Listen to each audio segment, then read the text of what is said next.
Ladies and Gentlemen, dies ist ein erneuter Reupload von meinen alten Videos.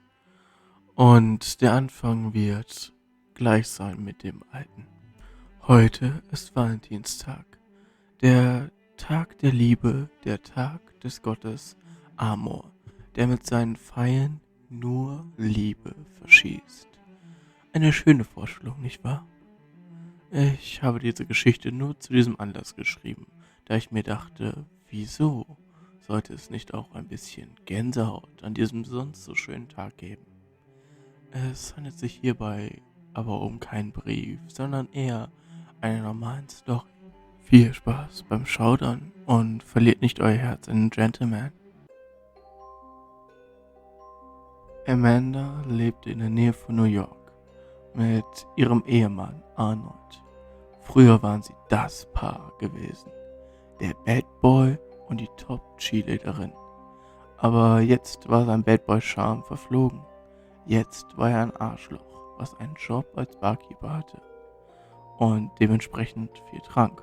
Und sie auch schon das ein oder andere Mal verprügelt hatte. Amanda hatte sich schon fast mit ihrem Leben abgefunden, bis dann eine Freundin von ihr diese Dating-Plattform empfohlen hatte. Eigentlich hielt sie nicht viel von sowas, aber sie brauchte ja endlich mal wieder einen Mann, der ihr auch Komplimente machte.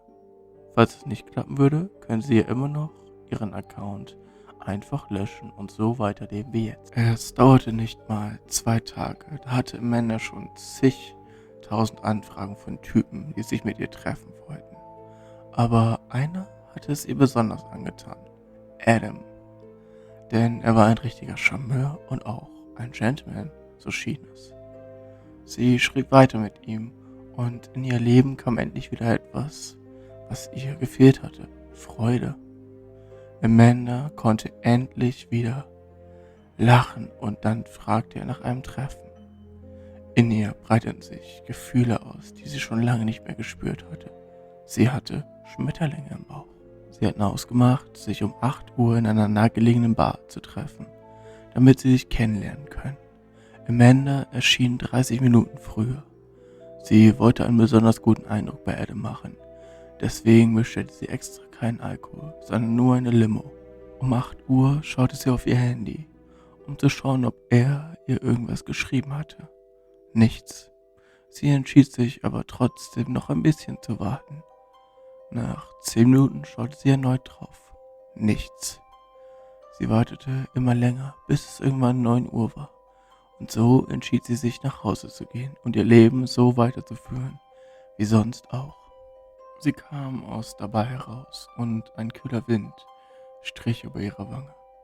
Sie entschied sich dazu, ihre Jacke zuzumachen und ging nach rechts, da sie von der Bushaltestelle am schnellsten nach Hause kam. Sie war schon auf dem halben Weg, da hörte Amanda plötzlich eine männliche Stimme hinter ihr ihren Namen rufen. Dann sah sie, groß gebaut, braune Haare, einen Anzug an und stechend grüne Augen. Das war er, der Gentleman. Adam. Er öffnete den Mund und sie hörte seine warme und beruhigende Stimme. Es tut mir schrecklich leid.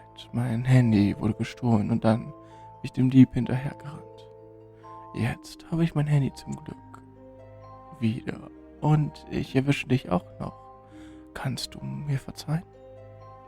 Amanda antwortete nur schnell. Natürlich, aber leider habe ich schon bezahlt und nun habe ich nichts mehr. Das ist nicht schlimm. Ich rufe eben einen Freund an und wir können dann zu ihm kommen und in seinem Restaurant essen. Ist es weit? Denn ich bin zu Fuß. Er lächelte und Amanda wurde leicht rot. Leider ja.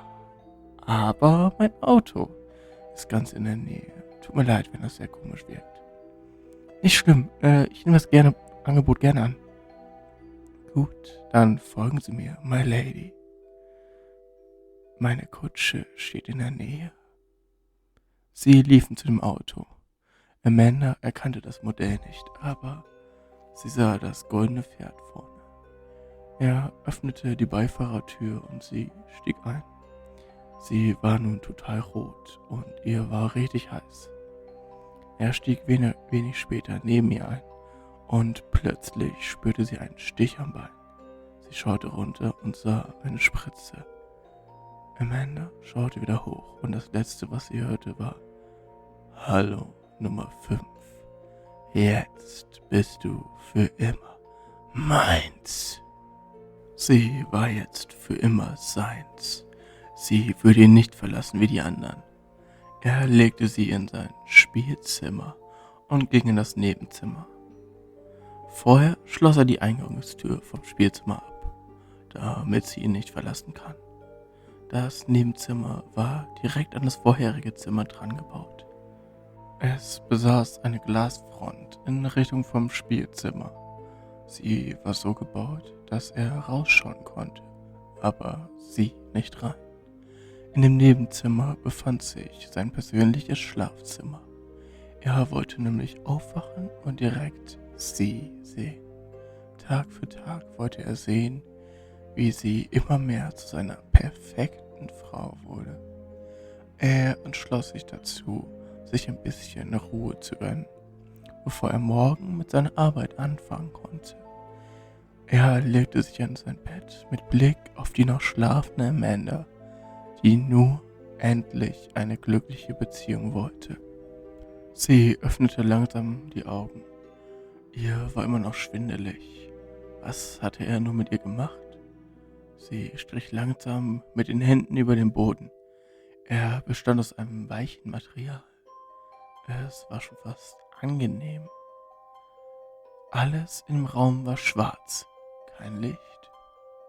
In ihr breitete sich Panik aus und sie verfluchte sich für den Gedanken, dass sie ein besseres Leben als das mit Arnold verdient hatte. Plötzlich ging das Licht an. Es tat in ihren Augen weh. Sie kniff sie zu und krümmte sich zusammen. Sie wollte nur noch weg von ihr, zurück in ihr Leben mit Arnold. Sie öffnete wieder langsam die Augen und ihre Augen gewöhnten sich langsam an das grelle Licht. Aber als sie sah, wo sie war, wünschte sie sich nichts sehnlicher, als dass es wieder dunkel wäre.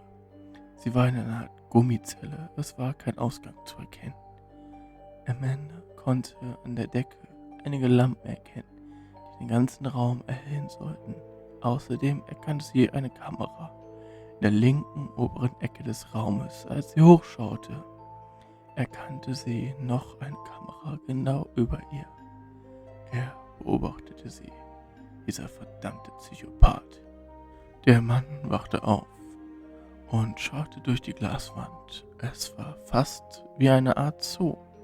Er konnte diese seltene Spezies die ganze Zeit beobachten. Sie gehörte ihm, nur ihm. Kein anderer Mann würde sie je so sehen wie er. Der große Tag von Amor, dem Gott der Liebe, rückte immer näher.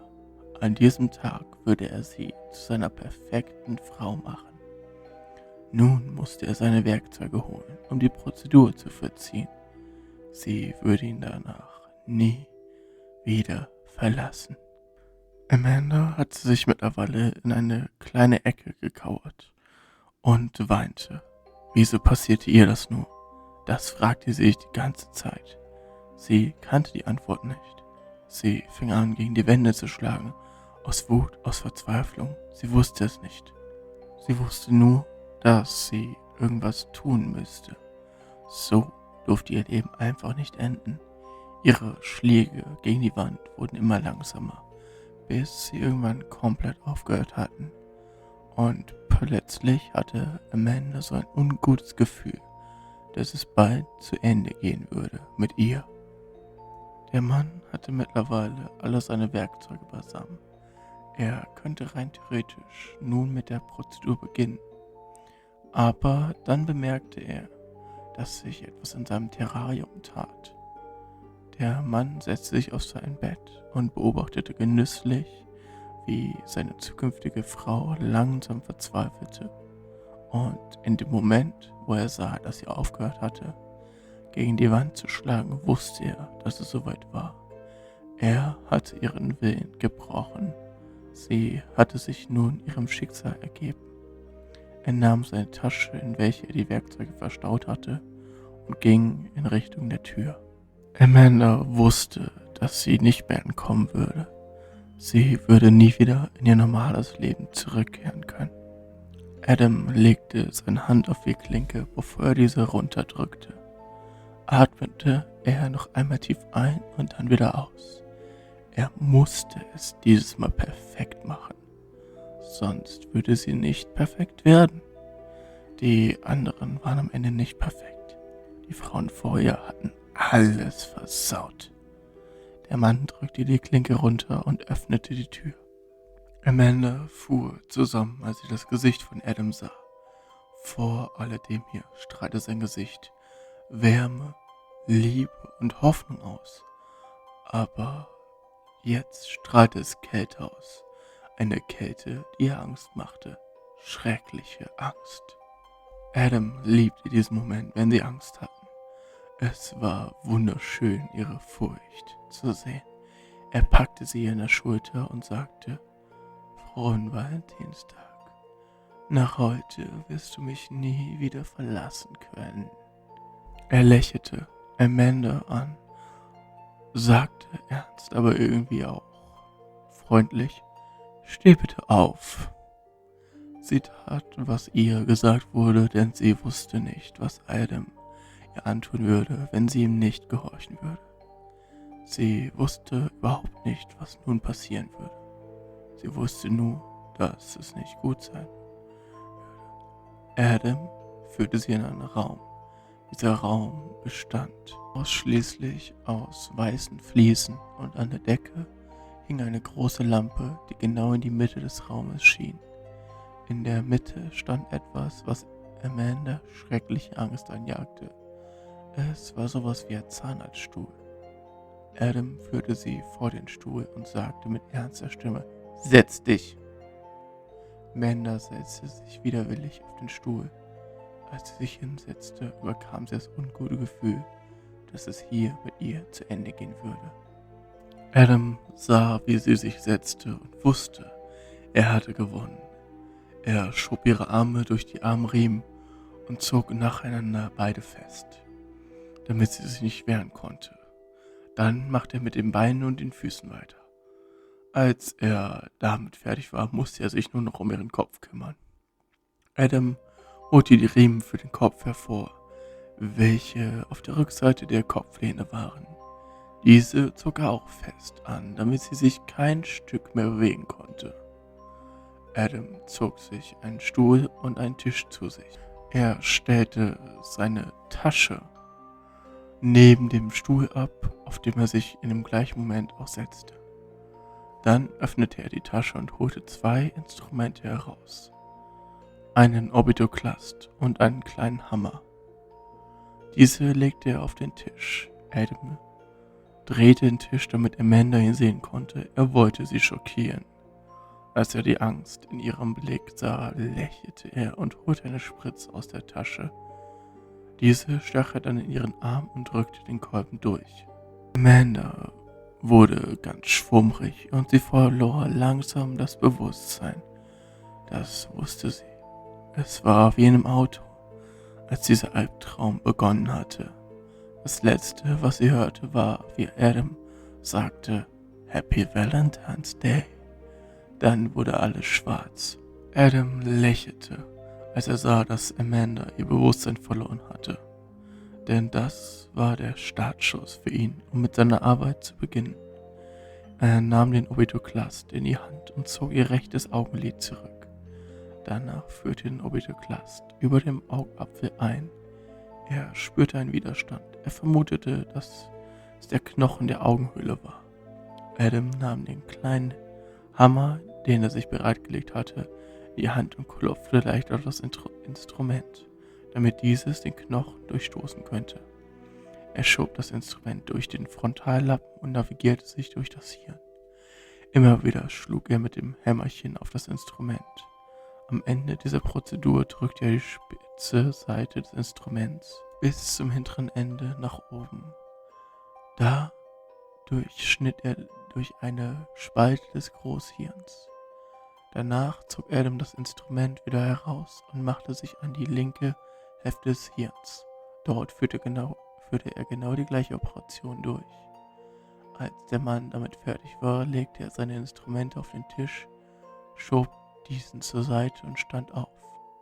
Er drückte mit seinem Fuß gegen den Stuhl, damit dieser ihm nicht mehr im Weg stehen würde. Er kniete sich zu Amanda und löste die Armriemen, denn nun würde sie nichts mehr machen können. Er zog sie auf ihre Beine, damit sie stand. Danach entkleidete er sie. Er hatte nämlich etwas ganz Besonderes für sie gekauft. Adam ging aus dem Raum raus in sein Zimmer und holte ein blutrotes Kleid für sie. Er schnappte es sich und ging wieder zurück zu Amanda. Dann zog er ihr das Kleid an und sagte: Frohen Valentinstag, mein Schatz. Ich hoffe, euch hat diese Folge gefallen. Bis bald. Ach, bevor ich es vergesse, ihr findet jetzt gerade noch 2 Playlists von mir. Einmal Seele und den Schatten und die Todesbriefe. Und daneben noch das zuletzt hochgeladene Video.